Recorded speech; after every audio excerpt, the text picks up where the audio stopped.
Halo, Sobat Media Sosial. Mari kita lanjutkan sesi 2. Kemarin baru sampai kelahiran anak dari kisah nyata saya. Setelah sekian lama tidak pulang ke istri pertamanya, sang bapak tetap berada di kampung halaman istri barunya. Ia mengadu nasib dengan hidup seadanya, dari bertani di sawah dan ladang, serba kekurangan, dan hidupnya pas-pasan. Hatinya terus dihantui rasa bersalah karena telah menduakan istri. Dari istri barunya, lahirlah seorang anak laki-laki. Sang bapak menjalani hari-hari dengan perasaan serba salah dan hidup yang pas-pasan. Istri pertamanya tidak pernah dibiayai atau dinafkahi. Sebelum lanjut, kalian sambil ngemil dong, biar perut nggak keroncongan. Terus jangan lupa juga di-subscribe ya teman-teman. Kalau sudah, mari kita lanjutkan. Namun, luar biasanya, istri pertama ini berhati malaikat. Ia masih mau menerima sang bapak kembali, asalkan suaminya segera pulang dan berkumpul bersamanya. Jarang ada wanita sebaik itu. Suatu ketika, sang bapak memutuskan untuk pulang ke istri pertamanya. "Bu, Papa mau pulang dulu ya ke istri Papa yang di sana," ucapnya kepada istri keduanya. "Oh, iya Pak, silakan, enggak apa-apa," jawab istri kedua. "Papa kan sudah lama banget tinggal di sini, dan Papa juga harus adil kalau punya 2 istri." "Iya Mah, Mama enggak apa-apa gitu ditinggal dulu?" tanya sang bapak. "Mama enggak apa-apa Pak, silakan. Justru Mama merasa bersalah telah merebut Papa dari istri pertama. Tapi Papa harus berlaku adil dan pulang lagi ke sini ya, karena Papa juga punya anak di sini." "Oh, soal itu gampang Mah, pasti Papa akan adil. Papa akan pulang melihat si Ade 1 minggu sekali ya Mah," ucap sang bapak. "Oh iya Pak." Akhirnya, sang bapak pun pulang ke kampung halaman istri pertamanya. Sesampainya di sana, ia mengetuk pintu. "Assalamualaikum." "Waalaikumsalam," jawab istrinya. Papa." Istrinya terharu dan bangga melihat kedatangan suaminya. Sambil menangis terseduh-seduh, ia berkata, "Papa kemana aja kok enggak pulang-pulang? Enggak ingat sama anak di sini?" "Mama sampai bingung, Pak. Sejak Papa pergi, Mama ini sedang mengandung. Sekarang sudah 8 bulan dan sudah hampir melahirkan. Papa, awas ya, Mama enggak main lagi sama cowok lain," kata istri pertama. "Demi Allah, Pak, Mama enggak seperti yang Papa kira. Anak ini anak Papa, berani tes DNA, Pak."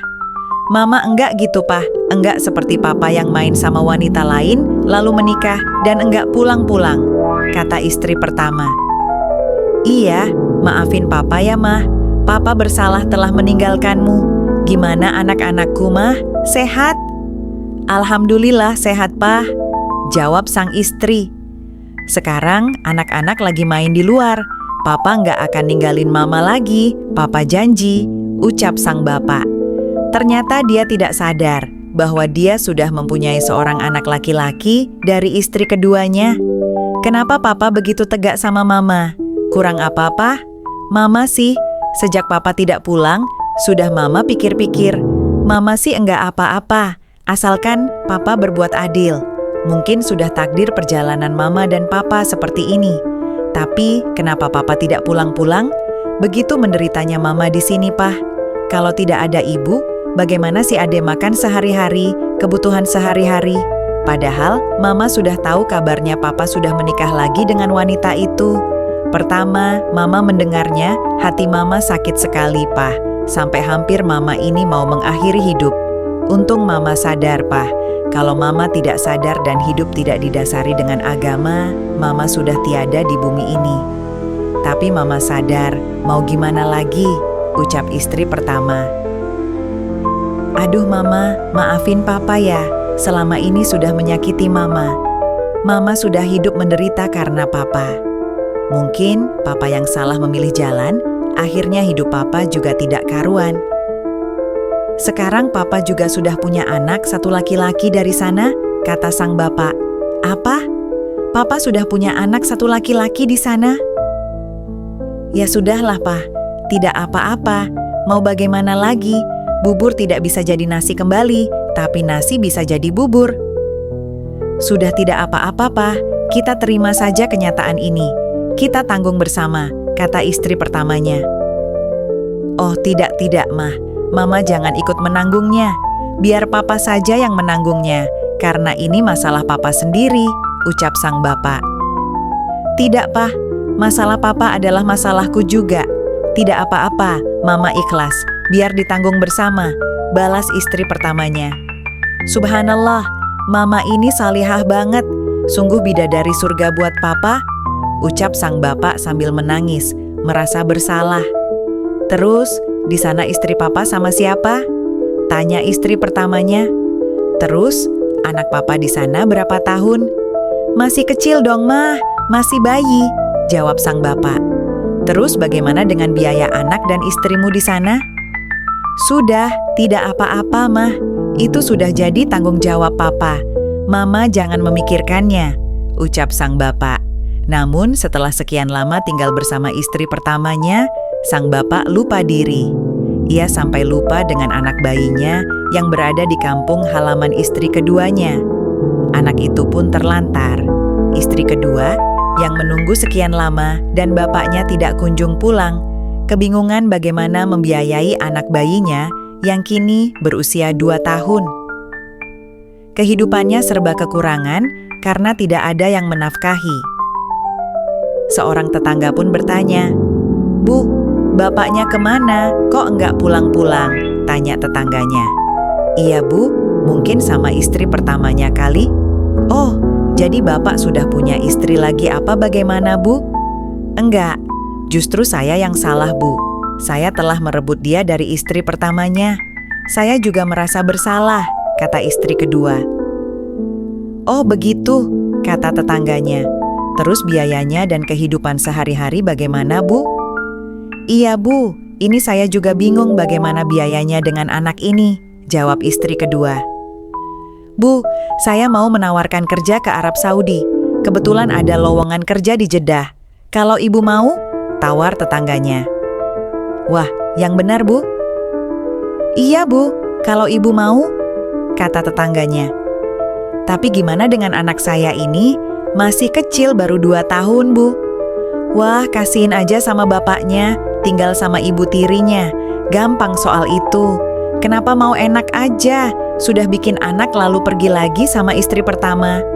Dasar laki-laki maunya enaknya aja, enggak bertanggung jawab," kata tetangganya. "Tapi kalau dipikir-pikir, betul juga ya. Apa aku kasih aja ya anak ini sama bapaknya, tinggal sama ibu tirinya?" "Iya, kasihin aja," kata tetangganya. "Gajinya besar enggak tuh?" "Lumayan lah. Ibu nanti bisa beli sawah, kebun, dan bikin rumah juga."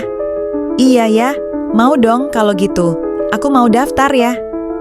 "Ya sudah, siapin aja persyaratannya. Nanti aku daftarin ke kedutaan luar negeri untuk visanya," kata tetangganya. "Boleh, daftarin ya." "Baik, aku nanti daftarin ya."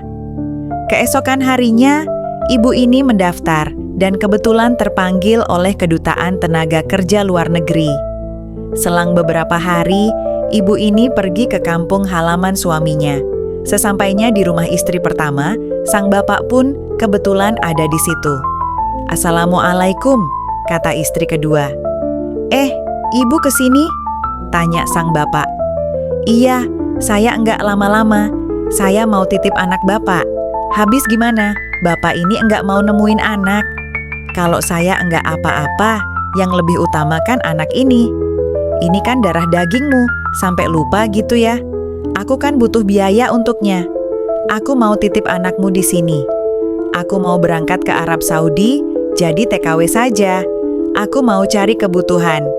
Dengan berat hati, istri kedua menitipkan anaknya yang berusia 2 tahun untuk tinggal bersama sang bapak dan ibu tirinya, yaitu istri pertama.